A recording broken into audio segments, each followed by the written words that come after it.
Norway is often described as the happiest country on Earth, a place where life seems solved, where the state cushions every fall, the air feels cleaner, and crisis rarely turns into catastrophe. But there's a strange rule here that immediately breaks the illusion. In parts of Norway, you're technically not allowed to die, not because of morality, not because of law, but because the ground itself refuses to cooperate. The cold is so absolute that bodies don't decompose. They remain frozen, intact, preserved by nature. And that single fact exposes something deeper about this country, a place where nature, policy, and long-term thinking quietly override emotion. This is Norway, a nation overflowing with wealth that refuses to look rich, a country built on oil yet obsessed with restraint, a society that doesn't chase power, it designs it. And once you notice how it works, you realize Norway isn't lucky, it's deliberate. But to understand that, you have to start with how Norwegians think, not about money, about each other. From birth to old age, life in Norway is wrapped in a system that anticipates problems before they explode. Healthcare isn't a privilege. Education isn't a gamble. Falling behind doesn't mean falling out of society. This isn't charity, it's infrastructure.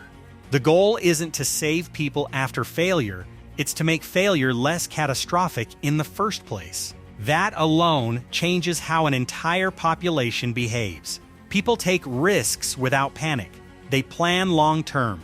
They don't live with constant fear of collapse. And hovering quietly over all of this is something called the Law of Jante. It's not an actual law. It's cultural gravity. It says, don't think you're special. Don't think you're better. Don't think you deserve more than anyone else. To outsiders, it sounds oppressive. But in Norway, it does something unusual. It removes the performance of wealth. There are millionaires here who dress like mechanics, CEOs who take public transport, oil executives who live next door to school teachers. Not because they're pretending, but because standing out socially carries a cost. Status exists, but advertising it doesn't. And that mindset shaped the most dangerous decision Norway ever faced: oil. When massive reserves were discovered beneath the North Sea, Norway suddenly stood at the edge of a familiar cliff. Every country that finds oil hears the same promise: instant wealth, rapid growth, national dominance. Most fall for it. Norway didn't. Instead of flooding the economy with oil money, they did something almost absurd. They locked it away. Profits were sent into a sovereign fund, invested globally, not spent locally. The rule was simple: future generations deserved this wealth as much as the present one. Today, that fund is worth over $1 trillion. But here's where it gets interesting. Fuel is still expensive. Consumption is deliberately uncomfortable. This wasn't framed as punishment.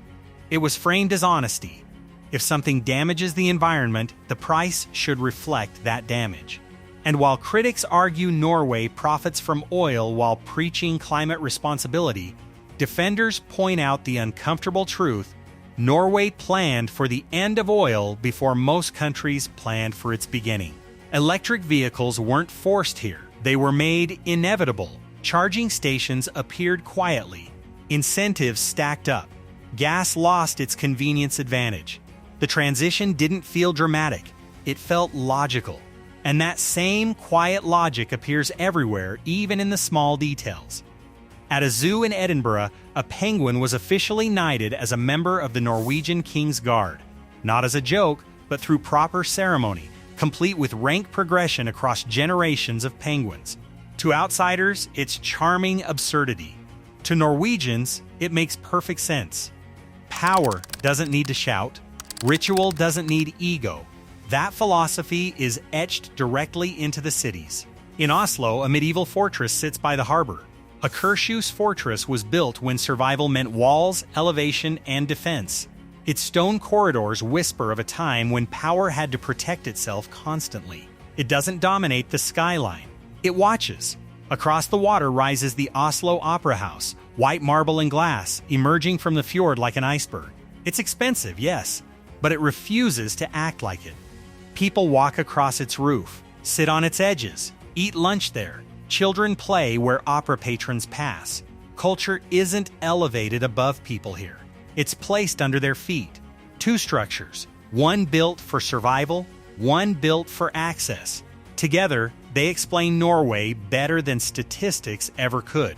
And once you leave the cities, the illusion of human control disappears entirely. The fjords don't feel designed, they feel imposed. Fjord stretches through the land like a wound carved by ice. Vertical cliffs rise straight from water so deep it absorbs sound.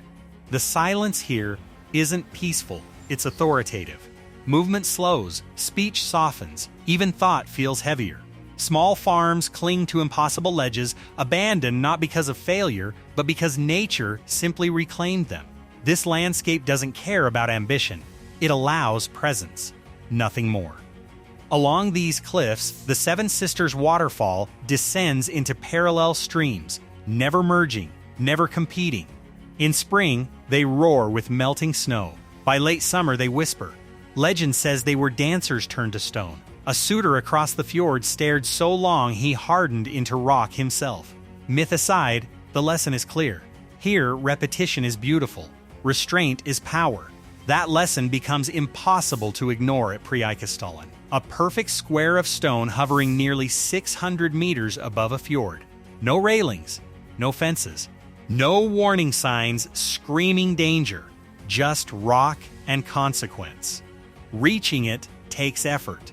Standing at the edge demands awareness. Every step feels intentional. The land doesn't protect you, it trusts you. Norway doesn't design safety by removing risk, it designs safety by demanding responsibility.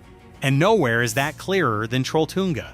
A 12-hour journey, barren plateaus, ancient ice, a slab of stone jutting 700 meters above a glacial lake, suspended as if frozen mid-thought. Legend says a troll mocked the sun and paid the price. Geology says ice pressure forced the rock outward, locking it in impossible balance.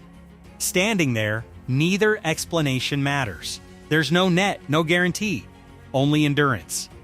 Below, the lake reflects the sky so perfectly that reality folds in on itself. The boundary between above and below disappears. And that illusion carries forward into Norway's engineering. Deep beneath mountains, the Lurtle Tunnel stretches for 24 kilometers. Instead of fighting the terrain, it follows it. Gentle curves, gradual slopes. To prevent panic, engineers carved glowing caverns of blue and yellow light into the rock. Not decoration, psychology. The Atlantic Road takes the opposite approach. Built nearly level with the sea, it accepts storms instead of avoiding them. During construction, hurricanes swallowed sections whole. The bridges weren't redesigned to resist the ocean, they were redesigned to bend. Traffic stops when nature says so. There is no alternative route. The road doesn't dominate the sea, it negotiates with it. That negotiation continues on Trolltunga, a road carved by hand into a vertical mountainside.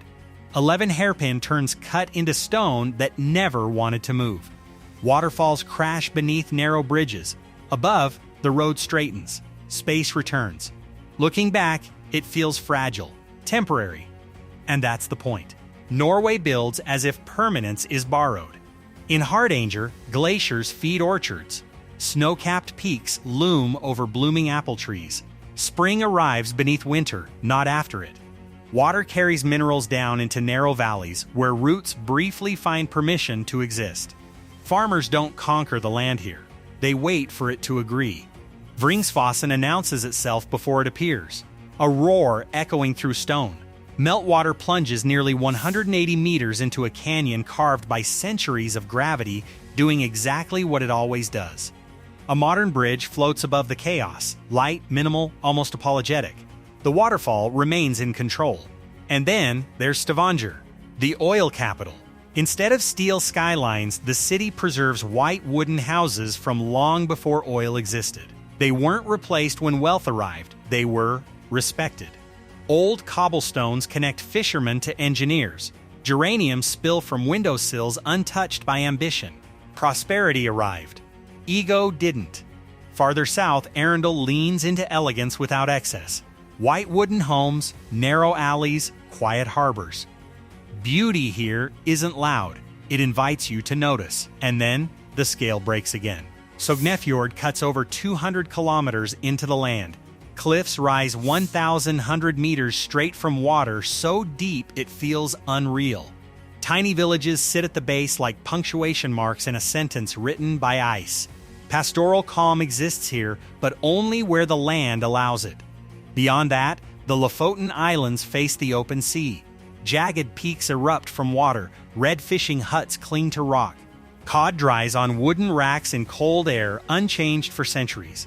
Life here faces outward toward weather, migration, return. In Henningsvær, a football pitch sits on bare rock surrounded by ocean. No stands, no walls, just community. Land was scarce, so they made space for play. And then comes Troms, the Paris of the North. During winter, the sun doesn't rise. Darkness settles for weeks. Instead of despair, the city glows. Restaurants open. Music plays. Culture leans forward. Above, the aurora dances, green and violet ribbons folding through the sky. Below, orcas hunt herring in icy fjords. Human sophistication and raw nature coexist without pretending they're equal. But beyond Troms, civilization loosens its grip. Svalbard is where the map ends. Permafrost never melts. Polar bears outnumber people. And this is where the myth returns. Deep inside a mountain, the global seed vault sleeps. Millions of seeds from around the world, preserved in natural cold. Insurance against catastrophe. Some say it's preparation for collapse, others call it responsibility. Both may be true. Svalbard isn't fear-driven, it's consequence-aware. And that might be Norway's greatest secret. This country doesn't hide its wealth because it's ashamed. It hides it because equality is more valuable. Its richest assets aren't visible. They're breathable, drinkable, enduring. Norway isn't perfect, but it is intentional. A nation that chose patience over dominance. Design over display. Systems over spectacle. It isn't just a destination. It's a warning and a blueprint, because the world is changing faster than most systems can adapt, and some countries are preparing quietly, while others aren't preparing at all. If this way of thinking interests you, the hidden systems, the places that don't advertise their power, the ideas shaping the future beneath the surface, then stay with us. There are more stories like this, more nations built on contradictions, more truths hiding in plain sight, and we'll uncover them, one horizon at a time.